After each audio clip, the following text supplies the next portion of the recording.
Hi, my name is Katarina Sullivan and I would like to welcome you to my YouTube channel.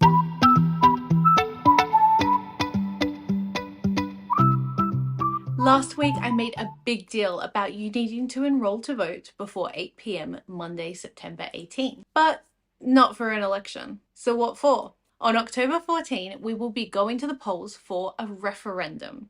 A referendum is a vote to change the constitution, the document that outlines how the country is to be run. In this video, I want to cover the exact question you'll be asked on referendum day and what possible answers you could give. The question you will be asked on October 14 is as follows. A proposed law to alter the Constitution to recognise the First Peoples of Australia by establishing an Aboriginal and Torres Strait Islander voice. Do you approve this proposed alteration? The exact amendment to the Constitution will read as follows. Chapter 9, Recognition of Aboriginal and Torres Strait Islander Peoples, 129, Aboriginal and Torres Strait Islander voice. In recognition of Aboriginal and Torres Strait Islander peoples as the first peoples of Australia, there shall be a body to be called the Aboriginal and Torres Strait Islander voice. The Aboriginal and Torres Strait Islander voice may make representations to the Parliament and the executive government of the Commonwealth on matters relating to Aboriginal and Torres Strait Islander peoples. The Parliament shall, subject to this Constitution, have power to make laws with respect to matters relating to the Aboriginal and Torres Strait Islander voice, including its composition, functions, powers, and procedures. Let's break this all down. There is only one question being asked here, which is, do you want to recognise First Nations people via the voice in the Constitution? You cannot vote to recognise First Nations people in the Constitution without the voice. You cannot vote for the voice without recognising First Nations people in the Constitution. You can only vote for or against both concepts. There is no detail on who will be part of the voice, how they will be chosen, how many people will sit on the voice, how they will meet, when they will meet, just that they will make representations to Parliament, i.e. politicians, and executive government, i.e. public servants. Part of the reason that this detail hasn't been included is so that the scope and makeup of the voice can be amended through legislation, i.e. a vote in Parliament amongst members of Parliament and senators, depending on the needs at the time. The voice will not have veto or lawmaking power.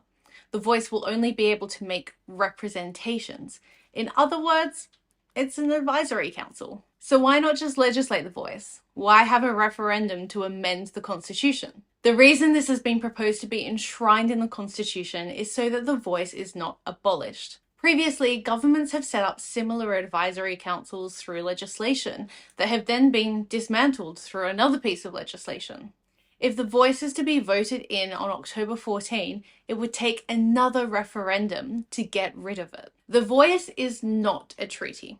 The difference between the voice and a treaty is quite complicated, but in basic terms, the voice is binding at a federal level, but a treaty would be binding at all levels: federal, state, territory, local government, legislature, executive, and judiciary, as well as business, policing, and the general public. You will be asked on election day to either answer yes or no to the question. Do you approve this proposed alteration? Unlike an election, you don't have to write numbers or pick candidates. All you need to say is yes or no. On this ballot paper, please write in plain English either YES for yes or NO for no. Do not just write Y or just N. Do not use ticks or crosses. If you do use either of these options, please note the Australian Electoral Commission, or the AEC, has what they call vote-saving measures and have used these for almost 40 years. This means that the AEC will save a vote from being discounted if the intention of the voter is clear. That means that Y votes will be counted as yeses and N votes will be counted as noes. It also means that ticks will be counted as yes votes. However, crosses will not be counted as no votes, as it can be argued that when filling out a form, a cross can often indicate the affirmative. There has been a lot of argument that this will skew vote-saving measures towards yes votes, which is not incorrect. However, this has been the AEC's policy for over 30 years. So in order to avoid needing the AEC to come in with vote-saving measures, just follow the instructions on the ballot paper. Either write YES for yes or NO for no. It is really important to do your research ahead of the referendum to ensure you are making an informed decision on referendum day. This means that if you are planning on voting yes, research why others are voting no. Open your mind, challenge your position, make sure you are fully intentional in your decision. If you are planning on voting no, research why others are voting yes. Open your mind, challenge your position, make sure you are fully intentional in your decision. I encourage you to read opinions from First Nations people on both sides of the argument, as well as from constitutional experts. This is the kind of information that is going to help you make an informed decision ahead of the referendum. In the next video, we are going to cover interstate, overseas, and postal voting. If you like this video, please give it a thumbs up. Please share this video far and wide so your family and friends know what question they will be asked on October 14 and how to fill out the ballot paper. Please subscribe to my channel for more information on politics and follow me on social media to see more from me as your self-appointed mentor. Feel free to comment any questions you have about the referendum below, and I will see you next time. Bye for now.